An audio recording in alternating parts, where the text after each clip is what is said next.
Supposed to be about 3 or 4 weeks away from Alexander Usyk versus Derek Chisora. Obviously, that's not happening. It's been suspended. How frustrating is that for you? It's obviously a fight that you'd worked long and hard to get for Derek. It's frustrating, but no more frustrating for the Usyk team. They're consummate professionals. They'll still be training as Derek is. There's obviously limited training you can do in these times, but you got to do what you got to do. And it's an unfortunate hiccup, but it's just the way the cookie crumbles. You got to play the best hand you can with the cards you've been dealt. Excuse the pun. And Derek's in a good place. You know, I did worry when I felt possibly this fight could get pulled. You know, a month or so ago. But here we are. The fight's postponed. We don't have any date yet.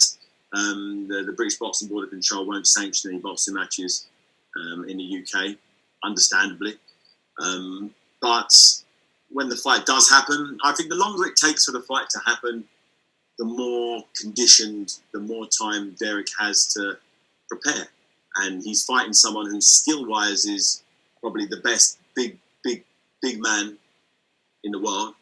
You know, he's in most people's pound-for-pound top 5. You know, he's a heavyweight now. He's had one fight at heavyweight. I don't believe he set the world on fire with that fight against Witherspoon. But he got the victory, got a stoppage victory. Derek Chisora is a whole different game than Witherspoon was. You know, Witherspoon turned up on short notice and, you know, wasn't blasted out of there.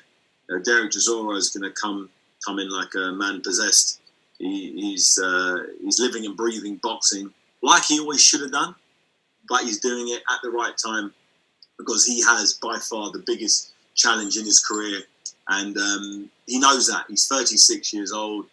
He knows this is his last shot. There's not going to be any more opportunities like this. This is, you know, effectively the WBO mandatory fight. You know, Usyk's #1 challenger. He's ranked #1. He's the mandatory for Joshua's WBO title. So if Chisora can beat him, he puts himself in a hell of a position to really, you know, get that big fight against the WBO champ. And it's an exciting time for Derek. He knows it. He's excited, and, you know, he's eating. You know, you just watch his Instagram. He's eating clean.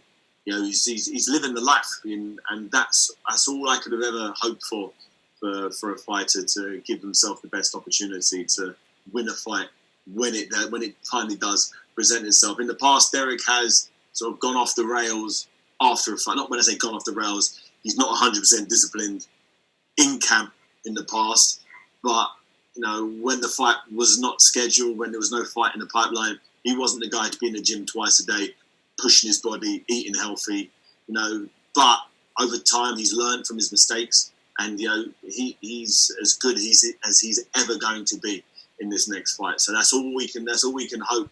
You know, every British fight fan can only hope they see the very best Derek Chisora, because they've seen Derek Chisora in the past and they love him. The fans absolutely love Derek Chisora, because one thing they can guarantee is value for money. You know, the way he went at David Price, the way he went at you know, his last few opponents, has shown that he's here for business. He wants it. You know, look at the Carlos Takam fight, a fight he was getting absolutely slaughtered in.